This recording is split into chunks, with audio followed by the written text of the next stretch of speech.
last night. But I guess we can move on now and talk about Sean Miller a little bit. I mean, so now this team is so after this win against ASU, this team is 11-3 and 5-3 in conference play, and I think it's safe to say that this team is playing a little bit better than we all expected, right? I mean, part of that credit could certainly go towards head coach Sean Miller for being able to put this team in a position to succeed every single game so far this season. But every year there's always a few critics out there, right, that are don't think Miller is doing a good job. There's people who do think Miller is doing a good job. But I mean, what do you think? Where this team is at right now, and kind of how good of a job do you actually think Sean Miller is doing so far this season? I mean, give me a letter grade for this one. We'll start with a letter grade and then we can explain. I got an A- so far. What about you?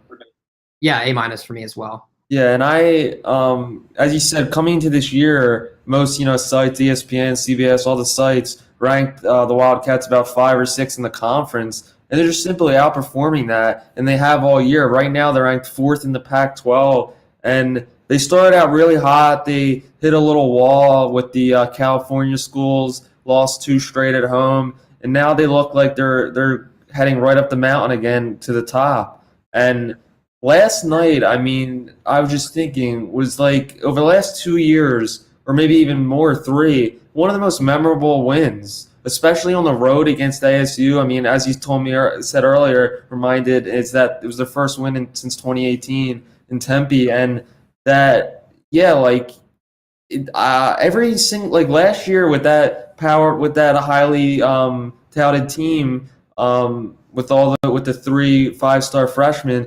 It was like every game I feel like they needed to win, they came up just, really short. And this team is just winning games on the road. I believe that was their 4th game that they've won on the road this year. And they just keep getting better every game. And it's really a shame as we keep getting back to it, as the self-imposed postseason ban lies on them and won't allow them to see what kind of noise they can make later on in the season. But I mean, I really think down the stretch they can compete for that regular season Pac-12 title.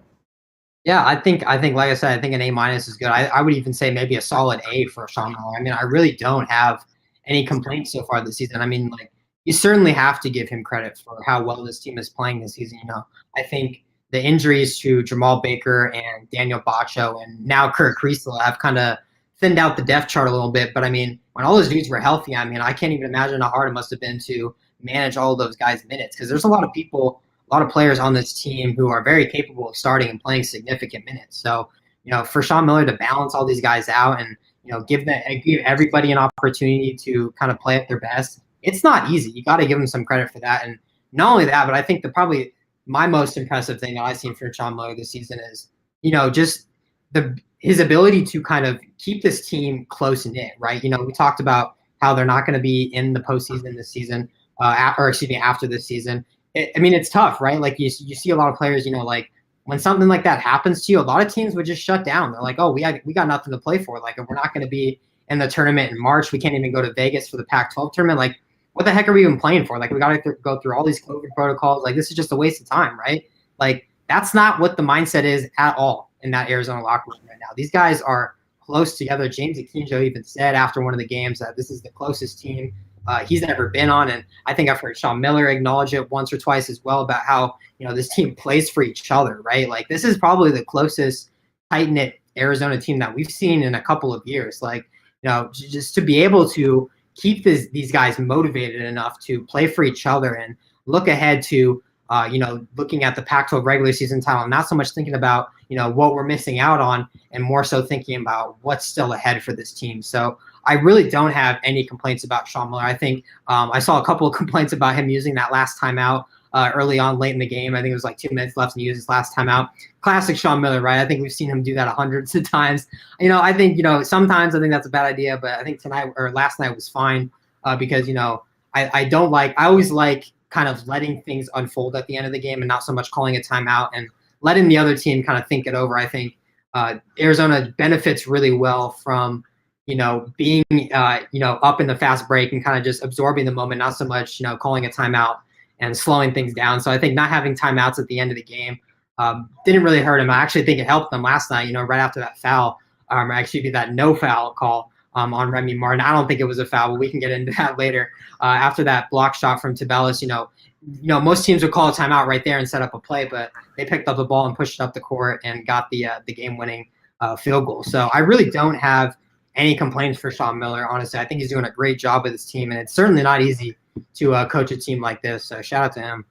Yeah, and as you said, it is hard to coach a team when everything the rest of this year here on out is icing on the cake. It's more to build on for the future. As we keep hoping is that most of this group will return. I mean, not everyone will return because they're just not simply enough roster spots. But yeah, I mean, the one thing that I have a complaint about with Sean Miller, which is very small considering I gave him an A- in the year so far, is that as we getting back to the big man, he's the last 2 games he's been playing about 3 guys, or I'm counting Tabelis. I'm counting like excluding Tabelis. So I'm talking about like Jordan Brown, Ira Lee, and then Koloko. Those 3, between those 3, I think they need to cut that down to like 2 guys. Like I would love to see. I just don't think Ira Lee's really effective, and I think they should maybe just go a few games. And I would just like to see these guys have more minutes.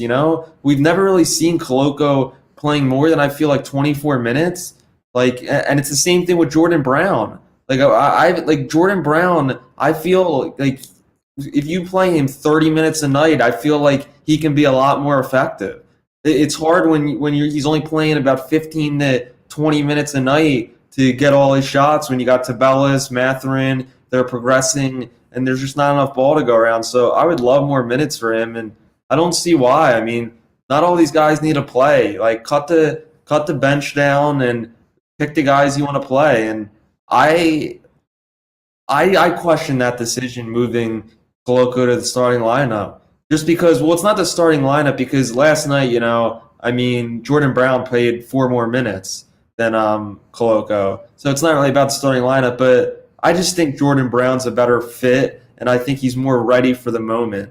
I mean, Koloko just looks out of place sometimes, and I think the bench is more of a better role for him right now at this point. I think I like Jordan Brown off the bench because I think he adds a little bit more scoring. I think if Jamal Baker was still healthy, then yeah, Jordan Brown should be in the starting lineup. But now that he's not out there and there's kind of one less dude on the bench that can get points, I don't know. I would like to see somebody who you can rely on more. I would say Jordan Brown's a lot better offensively than Koloko is. And, I want to see more of Christian Koloko too, but the dude is just always in foul trouble. So, like, I think, like, the way that Sean Miller does his minutes with the big man, same thing with Ira Lee, he gets 5 fouls a game. He's going to use every single one of them. Like, these dudes are always getting in foul trouble, it feels like. So I think with the big man specifically, it's kind of just, it's a game time decision with Sean Miller. I don't think he goes into every game thinking about how many minutes he wants to use the big man. I think it's kind of just a wait and see. And, Jordan Brown did not play very well last night. So, like, it's kind of hard to give him minutes when he's not playing well. They did the same thing for Tabelis, and it worked out nicely. So, maybe it ends up, being differently. But I don't know. With Koloko just always being in foul trouble, same thing with Ira Lee. I think Ira Lee is a great player. I think he contributes to this team a lot more than people give him credit for. But it's hard to play dudes that are, have 3 or 4 fouls early in the second half. Like, you just can't do it right. So, like, I understand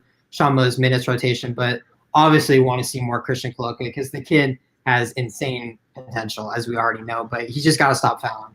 Yeah, I simply just I think it holds both guys back. I mean Koloko, if he's going to be in foul trouble, I actually think Sean Miller's too easy on him. If you're going to be in foul trouble every single game, like I would simply just flat out bench him a few games. Because you're rewarding somebody, from the being on the bench to promoting the starting lineup because like it or not, or whatever it is, the minutes are different on the bench, or maybe they're more, but you're still in the starting lineup. The starting lineup's the starting lineup, and that's still a reward for a guy. And I don't think he should be rewarded the way he's been playing. I know every time I've asked Sean Miller, he always raised about his defense and his rebounding, which I'm not going over that. I'm not taking that for granted, but I just don't think his production when he's been starting has been enough to be a starter, simply. Jordan Brown has had the down games too, but he also has had multiple, I think he's had about 7 games over 10 points so far and 2 games over 20. So like when he's on, he's on, and when Coloco's on, he'll have like 3 blocks. That's the difference. I just don't think he's. I don't think he's did enough to earn that starting role. That's it. Yeah, I think the more important thing is that Jordan Brown is getting more minutes over Coloco. So we talked about before about like it's not really about the starting lineup; it's more about the ending lineup. So I think why we can sit here and kind of be like, oh, Jordan Brown is probably the best offensive forward on this team.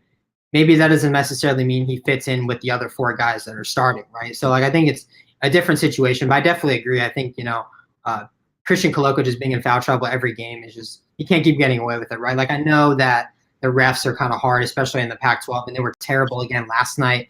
But there's a reason why you keep getting into foul trouble. Like they're not targeting you. Like you're doing something wrong. Like these foul calls are ticky tacky, right? Like they're questionable calls, but they're still calling them on you. So you're obviously doing something wrong. But I don't know. I want to move on to our last topic and make sure we have enough time to do this one because I'm excited for this one.